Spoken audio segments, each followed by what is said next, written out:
வாங்க இன்றைக்கி இதை பற்றி பார்க்கலாம் அப்படின்றத பார்த்தீங்கன்னா, இது என்ன பொடி காமிக்கிறேன் அப்படின்னு பார்க்குறீங்களா? ஆமாங்க, இது வந்து மசாலா பொடி தான். நீங்கள் வந்து கறி குழம்பு வைக்கிறீங்கன்னா, அப்படி இல்லைனா கூட ஏதாவது குருமாக்கு வேணும்னா கூட இந்த மசாலாவை யூஸ் பண்ணிக்கலாங்க. சூப்பராக இருக்கும். இதுக்கு என்னென்னலாம் தேவைன்றதை பார்த்துடலாம். ஃபஸ்ட்டு தனியா எடுத்துக்கிறேன்.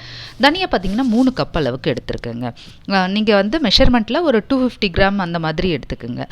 இதை எடுத்துகிட்டு நம்ம ஃப்ரை பண்ணிக்கலாம். அதுக்கப்புறம் பார்த்தீங்கன்னா என்னென்ன பொருட்கள்லாம் தேவைன்ட்டு சொல்லிடுறேன். இதெல்லாம் எடுத்து வச்சுக்கலாம். ஜீரகம், அப்புறம் பார்த்திங்கன்னா சோம்பு, அப்புறம் தனியா ஆல்ரெடி சொல்லிவிட்டு, பட்டை, லவங்கம், ஏலக்காய், வரமிளகா, பிரிஞ்சி இலை தேவை. அப்புறம் பார்த்திங்கன்னா கொஞ்சமாக மிளகு, அன்னாச்சி பூ 2 எடுத்து வச்சுருக்கேங்க. ஸோ இது என்னென்ன மெஷர்மெண்ட்டுன்றதையும் நான் உங்களுக்கு சொல்லிடுறேன். இப்போ பார்த்திங்கன்னா நீங்கள் 2 சில்லியும் ஆட் பண்ணிக்கலாம். காஷ்மீரி மிளகா கொஞ்சமும், காரத்துக்கு வேணும் இல்லை நார்மல் மிளகாவும் ஆட் பண்ணி நீங்கள் ஃப்ரை பண்ணுறதுக்கு எடுத்து வச்சுக்கலாம். இதெல்லாம் நம்ம எடுத்து வச்சுட்டு பண்ணலாங்க. ஜீரகமும் சோம்பும் வந்து ஈக்குவலாக ஒரு 70 கிராம்ஸ் அளவுக்கு எடுத்துக்கலாங்க. நீங்கள் தனியாக 3 கப் போடுறீங்க இல்லைங்களா, அதில் 1 கப் அளவுக்கு பார்த்தீங்கன்னா சோம்பு ஜீரகம்லாம் ஆட் பண்ணிக்கலாம். நீங்கள் மெஷர்மெண்ட்டுன்னா அதுக்கேற்ற மாதிரி 70 கிராம் அந்த மாதிரி ஆட் பண்ணிக்கிங்க. இப்போ தனியா வந்து ஃப்ரை பண்ணிக்கலாம். ஃபஸ்ட்டு பேன் வந்து சிம்மில் வச்சு ஃப்ரை பண்ணிக்கோங்க, இல்லைன்னா கருகிடும். நம்ம இப்போ ஃப்ரை பண்ணிக்கலாம். நான் வந்து 3 கப் அளவுக்கு போட்டிருக்கேன். ஸோ இதை ஃப்ரை பண்ணி வச்சுட்டிங்கன்னா உங்களுக்கு எல்லா சாம்பாருக்கும் சூப்பராக இருக்குங்க. மசாலா கறி குழம்பு வைக்கிறதுனாலும், அப்படி இல்லைன்னா ஏதாவது ஃப்ரை பண்ணுறீங்க இல்லைங்களா, பொட்டேட்டோ ஃப்ரையாக இருக்கட்டும், கறி ஃப்ரை ஏதாவது பண்ணும்போதும் நீங்கள் அதுக்கெல்லாம் கூட இது யூஸ் பண்ணிக்கலாம். இப்போ நான் ஃப்ரை பண்ணி எடுத்து வச்சுட்டேன். குருமா வைக்கிறீங்க இல்லைங்களா, வேறு எதுவும் மசாலா அரைக்க முடியலன்னா இந்த மசாலாவை எடுத்து போட்டு செஞ்சிங்கன்னா கூட சூப்பராக இருக்கும். இப்போ மிளகாவையும் ஆட் பண்ணிக்கிறேன். நான் ஒரே மிளகா தாங்க போட்டிருக்கேன், காஷ்மீரி மிளகா போடலை. உங்களுக்கு தேவைன்னா அந்த மாதிரி கூட போட்டுக்குங்க. ஒரு சிலர் பார்த்திங்கன்னா மிளகா போடாத கூட வச்சுப்பாங்க. அந்த மாதிரி கூட மிளகாத்தூள் வந்து செப்பரேட்டாக இருக்கும் அவங்கக்கிட்ட, அந்த மாதிரி கூட நீங்கள் பண்ணிக்கலாம். இப்போ இதெல்லாம் சேர்த்து வச்சிட்டிங்கன்னா இன்னும் நல்லாவே இருக்கும். மிளகா வந்து ஃப்ரை பண்ணிவிட்டேன். இப்படி ஃப்ரை பண்ணும்போது மிளகாய் வந்து நெடி வரும்.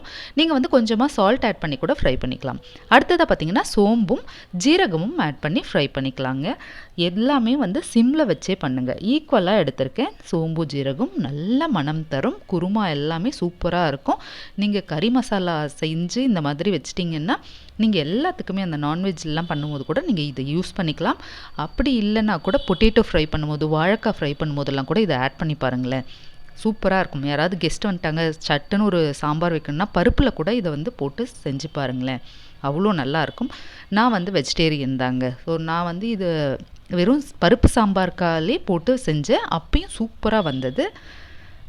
அடுத்ததை பார்த்திங்கன்னா மிளகு ஆட் பண்ணிக்கலாம். மிளகு வந்து ஒரு 2 ஸ்பூன் அளவுக்கு ஆட் பண்ணியிருக்கேன்.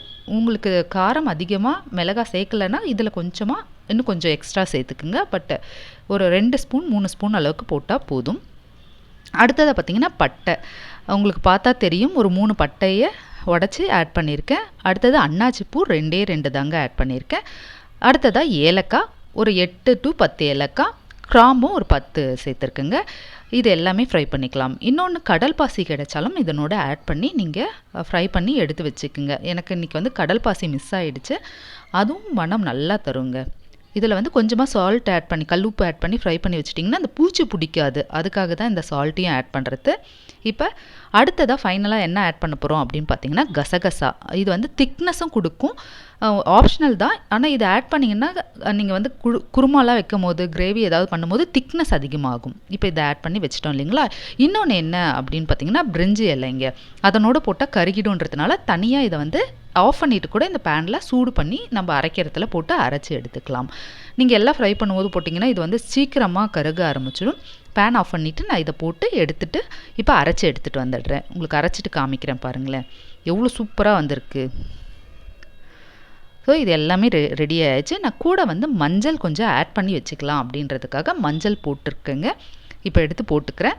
நீங்கள் வந்து மஞ்சள் இல்லாத கூட நீங்கள் அரைச்சி பாக்ஸில் ஸ்டோர் பண்ணிக்கலாம்.